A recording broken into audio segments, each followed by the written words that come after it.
มันเราก็ตัวไม่nữa làว่า cupcake ตะกี้หนูรู้หนูอยู่เนอะ yes here my baby her birthday and she gonna make her own cupcake and her own flavor the flavor yes, she like I will make my own flavor yes okay can I do it yeah look properly right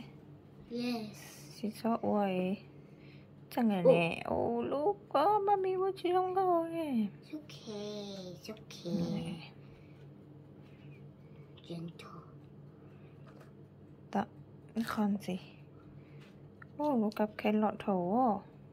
it's okay ôi nó hả vậy yeah sao ôi lần tối bên nữ số tôi chị bố chờ cho cream ha Mom can I do it ôi rồi sao ôi lo rồi nó ấy đâu rồi ôi cờ sức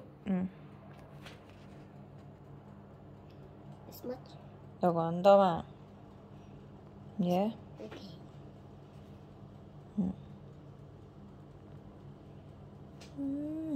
trời đi con ạ what do you mean good more hurry up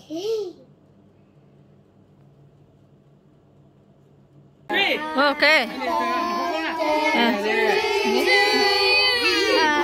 có một người này có một nhà bè không mẹ Happy birthday to you.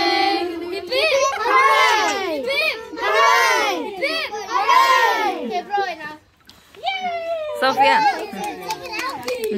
Sophia chê cái khi cho nó xe xe nhiều quá nhiều bốc cao open giờ lý cho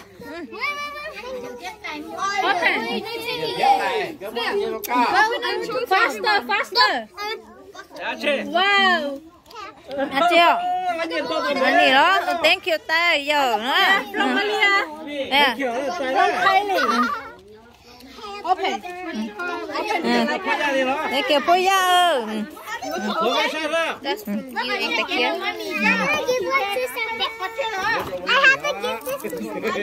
nó là mami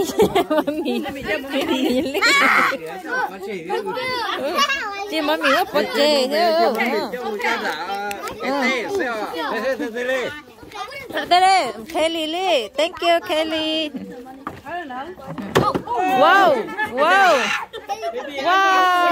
thank you Brian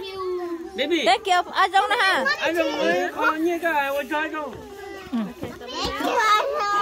yeah thank you Ajong cái là sạch không có lo lên put it back muốn cho hồ nó đã có muốn cho hồ nó I can't close it properly. yeah okay I will help okay anh lên nè baby anh lên nè baby chị đó thế luôn Alia lo bán được mà thì mới cả cái thế Alina oh thank you Alina cho nó sổ lớn bé cho mất không anh đi nước bò cho có bớt chơi anh định mất anh phải đầu tôm nè không cao giá chị nữa còn đấy nó mới để thầy theo giờ mà tôi chơi này còn tôi chồng mong nè lo bán nữa thank you thank you Alika thank you Alika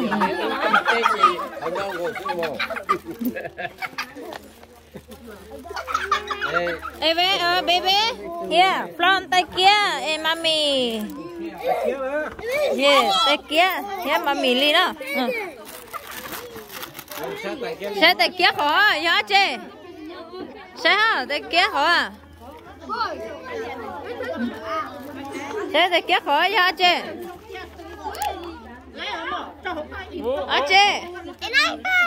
iPad thank you tay kia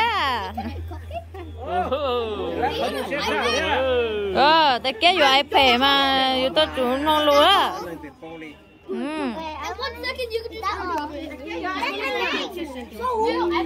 mất chưa ta present lo chơi lo nó không liền cái chấp phát là đây rồi nó khăn nồng à rồi nó chỉ cầu nó khăn nồng cái chấp phát là chết nữa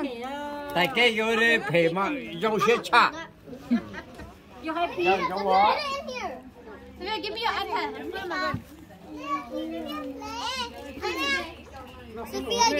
khâu lúc nào rồi liền cái lúc nào rồi thì nó muốn cái chỗ không phải chết cái tao trăng khâu lúc nào rồi nè cái này không có sửa bảo ổn nó sao